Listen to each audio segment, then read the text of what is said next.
Alfred, great to spend some time with you. I always enjoy our chats. And, I think we were just talking about this. I was talking recently with a colleague and they were asking me, like, I'm just one person in a large organization.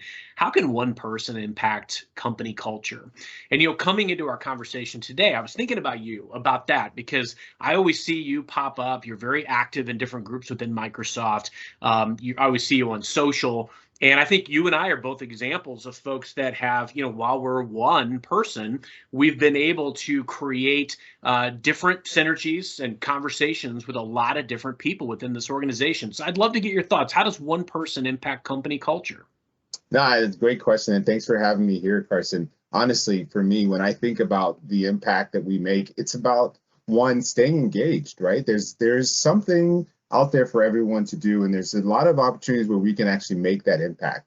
One thing I've learned at Microsoft is you can wait for somebody to do it, or you can do it yourself. You can take the bull by its horns and make a difference. So there are a lot of ideas, concepts that people are always constantly bringing up and throwing out there. And the question you have to ask yourself is, what are you willing to do? What are you willing to challenge your peers to do, right? And then that once you go from there, you take on that leadership role of, this is something I want to see happen or change or build.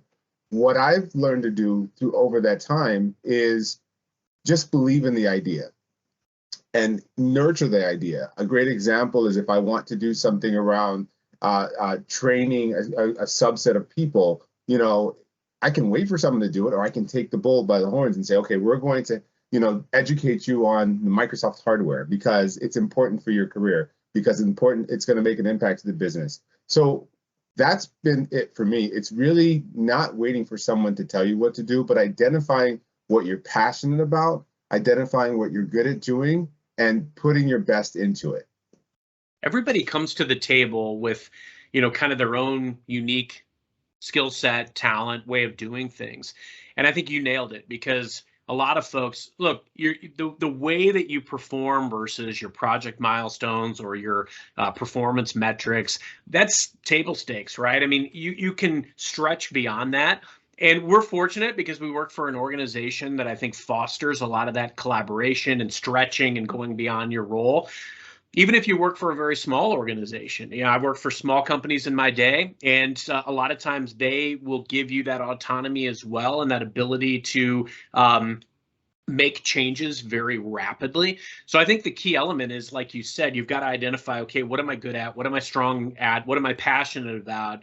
And how do I replicate that beyond just my role? How do I get other people in the boat with me? How do I seek out some of the people that are doing what I'm doing or want to be doing, and then learn from them, share best practices? I've always tried to go out and try to figure out who's better than I am at something. And then, because then I can learn from them, I can make that part of my arsenal, and iron sharpens iron. It makes us all better.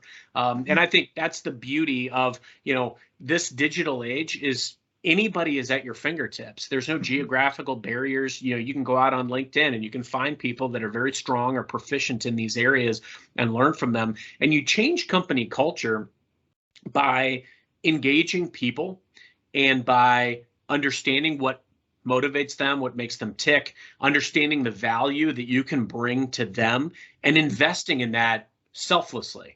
I don't personally care when I have conversations with others if I learn a darn thing. I know that I will, but it isn't about that. It's where can I maybe make a difference or help somebody, and that it reciprocates, because these are the types of things, when you make investments and deposits in relationships, they pay dividends, because you'll make a relationship that could last for the rest of your career. What better reward is there than that? Culture is a byproduct of that type of mentality. And I think the more we have that mentality, the better. Yeah. I mean, just to your point, right? The way I think about it is, stop waiting for someone to tell you that you're good enough. Stop waiting for someone to tell you how to figure out how to do something. If you want to see it done, ask yourself what it is, why you want to do it, and go after it, right? Because those ideas are going to sit there and wait for you to actually implement it, or you're going to watch somebody else do it, right? The way I work and I think about this is, I feel like there's a constant race to sort of build an idea, a solution, and you have to be the engineer that says, okay, I'm going to orchestrate how I'm going to build this team, this program, this application, this solution, this sales motion, right? it's all based on your ability to drive that initiative. And the best ideas are the best ideas are ones that you basically take off and you run with it as much as possible. And if you're not sure, be willing to step back and say, wait, somebody else did it this way. I'm going to reach out to them and ask them what they did, right? And that is such a key part in why I do so much. I believe in those concepts because, as you mentioned, iron sharpens iron. You build a program, you deliver it, and somebody says, wow, how'd you do that? And you say, oh, that's easy. This is how you do it. And you write it out to them and say, okay, it's your turn. If you need help, come back to me. I'll help you out at the end. That's exactly it, because then you've in essence created a movement around that. I can't tell you how many times like I've done something, and I always try to say, like, look, I don't profess to be the end all be all around whatever this topic is. I just have a way that works for me, and I'm happy to talk about it. And I'd love to keep the dialogue going. If you find some things that work or don't work, like, let's come back to the table and continue the conversation. That's what's going to make everybody better.